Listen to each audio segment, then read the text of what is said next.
آپ صلی اللہ علیہ وسلم نے اپنی احادیث میں بہت ساری قیامت کی نشانیاں بتائیں ہیں۔ علم اٹھ جائے گا، شراب پی جائے گی، تو ساتھ یہ بھی فرمایا کہ زنا عام ہو جائے گا۔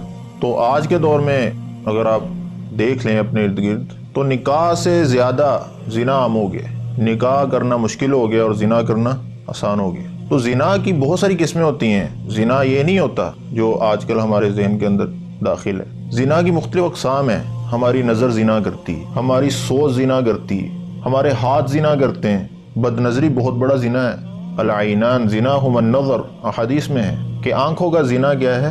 کسی غیر محرم کی طرف دیکھ لینا۔ زنا سے میں نے نہیں فرمایا لا تزنوا، بلکہ یہ فرمایا ولا تقربوا الزنا، زنا نہیں کرنا، بلکہ یہ کہا کہ زنا کے قریب بھی نہیں جانا۔ تو زنا کے قریب نہ جانے کا کیا مطلب ہے؟ کسی غیر محرم کے ساتھ تعلق نہ ہو، کسی کی طرف دیکھ کے بد نظری نہ کی جائے۔ یحییٰ بن زکریا علیہ السلام سے جب پوچھا گیا کہ زنا کی ابتدا کہاں سے ہوتی تو فرمایا آنکھوں سے۔ تو آج کل کے جو مرد اور عورت کے تعلقات ہیں کہاں سے شروع ہوتے ہیں؟ آنکھ مچولی سے شروع ہوتے ہیں، پھر ختم کہاں ہوتے ہیں؟ زنا پہ ختم ہوتے ہیں، فیس بک کے اوپر تعلق بنانا۔ اور یہ جو مختلف قسم کے رسم و رواج ہیں یہ ہمیں اس طرف لے کر جا رہے ہیں۔ آج کل جو ایک دن چل رہا ہے 14 فروری کو منایا جاتا ہے ویلنٹائن ڈے، یہ کیا ہے؟ لڑکی اپنے گھر سے نکل کے جاتی ہے اپنے ماں باپ کو دھوکہ دے، لڑکا اپنے گھر سے نکل کر جاتا ہے اپنے ماں باپ کو دھوکہ دے کر، ان کی آنکھوں میں دھول ڈال کے۔ کس کو ملنے جا رہا ہے؟ کسی غیر محرم کو ملنے جا رہا ہے، کسی کی ماں کو، کسی کی بیٹی کو، کسی کی بہن کو ملنے جا رہا ہے، اپنی عزت خراب کرتا ہے، اس لڑکی کی عزت کو خراب کرتا ہے۔ اللہ کے نزدیک ان دونوں کی کیا عزت رہ جاتی ہے؟ یہ وہ لوگ ہیں جو مسلمانوں کے درمیان میں فحاشی کو عام کرنا چاہتے ہیں۔ ان کے بارے میں قرآن پاک میں ارشاد ہے ان الذین یحبون ان تشیع الفاحشۃ فی الذین آمنوا لہم عذاب علیم فی الدنیا والآخرہ، کہ جو لوگ یہ چاہتے ہیں کہ مسلمانوں کے درمیان، مومنین کے درمیان فحاشی عام ہو، ان کے لیے قیامت والے دن کیا ہے؟ عذاب علیم ہے، دردناک عذاب ہے۔ شیطان کے اڈے ہوتے ہیں۔ یا ایھا الذین آمنوا لا تتبعوا خطوات الشیطان، اے ایمان والو شیطان کے پیچھے نہ چلو۔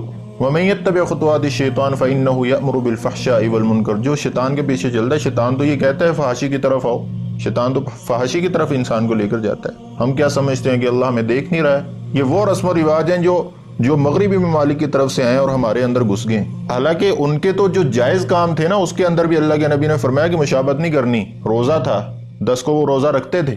جب اللہ کے نبی کو پتا چلا کہ یہودی 10 کا روزہ رکھتے ہیں تو اللہ کے نبی نے فرمایا کہ خالف الیہود، یہودوں کی مخالفت کرو، ایک اور روزہ رکھو، 10 سے پہلے یا 9 کا رکھ لو یا 10 کے بعد 11 کا رکھ لو، مخالفت کرو۔ اب روزہ رکھنا ہمارے فرائض میں شامل ہے۔ رمضان المبارک پورا کا پورا روزوں کا مہینہ اللہ رب العزت نے دیے، تو ان کے جو نیک کام ہیں ان میں بھی مخالفت کی جا رہی ہے۔ تو یہ دین اسلام کیسے گوارا کر لے گا کہ ایسی غلط رسم و رواج اور ایسے فواحش اور ایسی زنا کی طرف لے جانے والی حرکتوں کو اسلام کیسے مشابہت ان کی برداشت کر لے گا؟ تو ہمارے نوجوانوں کو اس وقت اللہ سے ڈرنے کی ضرورت ہے۔ ان السمع والبصر والفؤاد کل اولئک کان عنہ مسئولا، یہ جو سنتے ہیں، سننا، ہمارے کان بھی زنا کرتے ہیں، یہ اللہ رب العزت نے فرما دیا ان السمع والبصر والفؤاد کل اولئک کان عنہ مسئولا۔ یاد رکھو کہ تمہارے کانوں سے سوال کیا جائے گا، تمہاری آنکھوں سے سوال کیا جائے گا، تمہارے دل سے سوال کیا جائے گا۔ نختم علی افواہہم وتکلمنا ایدیہم وتشہد ارجلہم بما کانوا یکسبون، کہ آج قیامت والے دن ان کی زبانوں پر تالا لگ جائے گا، ہاتھ گواہی دیں گے، ٹانگیں گواہی دیں گے۔ تو اپنی جوانیوں کو ضائع کرنے سے بچایا جائے۔ یہ جو رسم و رواج ہیں ویلنٹائن ڈے کی، عجیب سی رسم ہے، عجیب سا دن ہے، تو مسلمانوں کو یہ زیب نہیں دیتا۔ مسلمانوں کو جو تہوار دیے گئے ہیں، اسلام اس سے زیادہ ہم اپنی طرف سے نہ سوچ سکتے نہ بنا سکتے ہیں۔ اسلام نے جو ہمارے لیے مواقع فراہم کر دیے بہت ہیں۔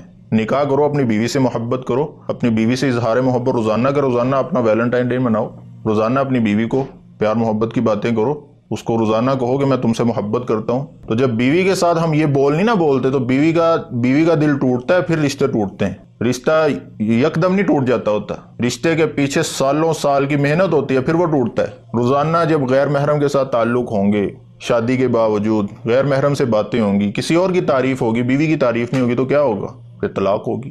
تو اس وجہ سے کسی اور کے سامنے اس کے ساتھ محبت کا اظہار کرنے کی بجائے اپنی بیوی کے ساتھ، اپنی بہن بھائی